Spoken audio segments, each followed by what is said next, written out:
안녕하세요. 바람영혼 수선실 이윤창 외도 전문 상담사입니다. 신랑이 동호회 지인들과 같이 마사지샵을 계속 다녔어요. 배우자의 외도를 알게 되고 답답함에 눈시울을 붉힌 내담자의 눈빛에는 수치심과 혼란, 불안과 분노, 허탈감이 동시에 담겨 있었습니다. 그가 느껴왔던 이상한 낌새들이 단순한 기분이 아니라 실제였다는 사실이 확인된 순간이었죠. 사실 성매매 자체보다 더 무서운 건 그가 문제로 여기지 않는다는 사실입니다.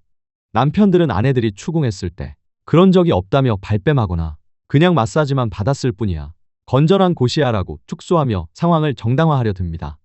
예약 문자에서부터 콘돔 발견까지 모든 정황이 드러나도 끝까지 성관계만은 없었다고 계속 버티고 들려하죠. 이건 단순한 거짓말이 아닙니다.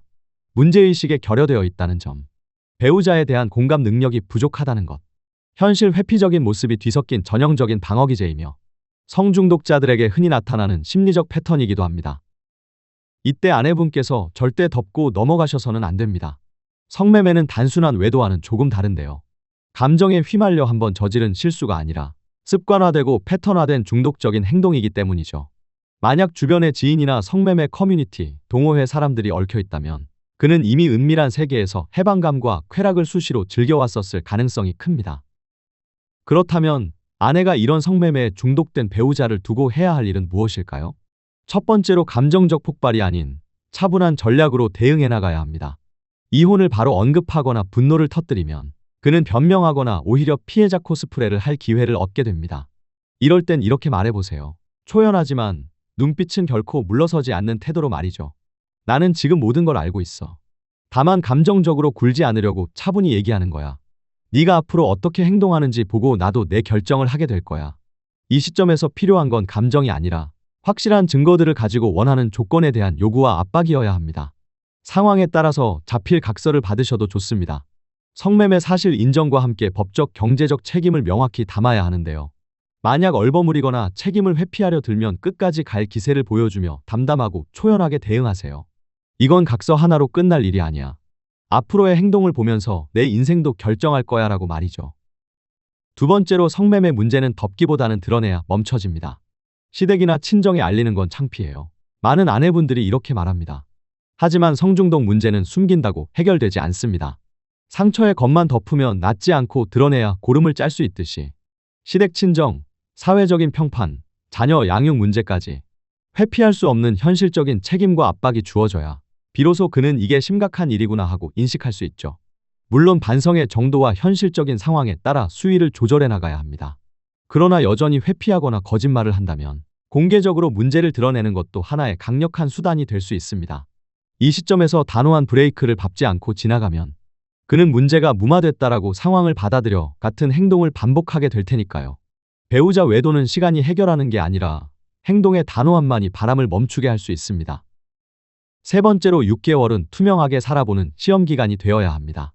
이제는 말이 아닌 행동으로 신뢰를 입증해야 하죠. 휴대폰 비밀번호를 공유하고 영상통화에 바로바로 응답하게 하고 위치를 실시간으로 공유시키고 동호회나 관련된 인맥을 차단시키고 카드 지출 내역을 수시로 확인하고 재산 명의를 이전시킬 수 있으면 이전시키고 매주 배우자의 행동을 점검하면서 신뢰 회복을 위한 부부 상담을 진행하는 등의 과정이 필요합니다. 이 모든 과정은 통제나 감시가 아닌 신뢰 재건을 위한 조건부 기회이어야 합니다.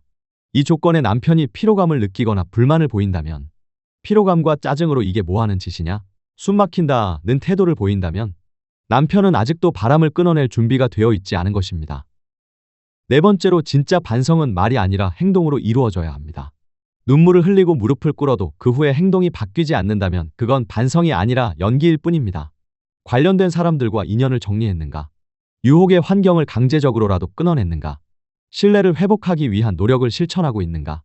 눈물보다 중요한 건 그 다음의 행동이 뒷받침되어줘야 합니다. 그래서 기회를 줄지 말지는 그의 지속적인 태도가 판단하게 하세요. 어떨 때에는 이런 말도 필요합니다. 변호사도 여러 명 만나보고 다 알아봤고 아이들에게 엄마 없이 자라게 해주고 싶다는 게 진정 네 뜻이라면 그렇게 해주겠다. 그땐 소리 소문 없이 진행될 거고 뒤도 돌아보지 않을 거야. 이 말은 감정적 협박이 아니라 아내의 단호함과 한계선을 정확히 알리는 경고여야 합니다. 흔들리는 눈물이나 호소보다는 침묵 속에 담긴 결의가 더 강력할 수 있습니다. 그러니 조용히 그리고 분명히 말하세요. 이건 너에게 마지막 기회야. 너는 이제 나에게 보여줘야 할 차례야. 너의 말이 아니라 네 행동이 내 결정을 바꾸게 될 거야. 6개월 혹은 1년. 그리고 배우자의 행동을 냉정히 지켜보세요.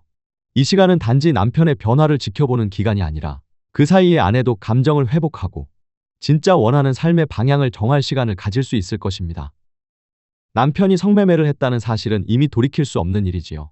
이제 중요한 건 남편이 문제의 심각성을 직면하도록 만드는 것입니다. 그마저도 거부하고 회피한다면 더 이상 망설일 필요 없이 아내의 삶을 더 단단히 세우는 쪽으로 방향을 바꿔야 할 때입니다. 당신의 마음, 삶, 그리고 가정 전체가 그 사람의 무책임으로 무너지지 않도록 이제는 그를 위한 희생이 아니라 자신과 가정을 지키기 위한 단호한 결단이 필요할 것입니다. 만약 배우자 외도로 고민이 있으신 분들은 네이버 바람영혼 수선실 외도 상담 카페로 들어오셔서 여러 대처 방법과 정보들을 얻어가시기 바라겠습니다. 끝까지 영상을 시청해 주셔서 감사드립니다.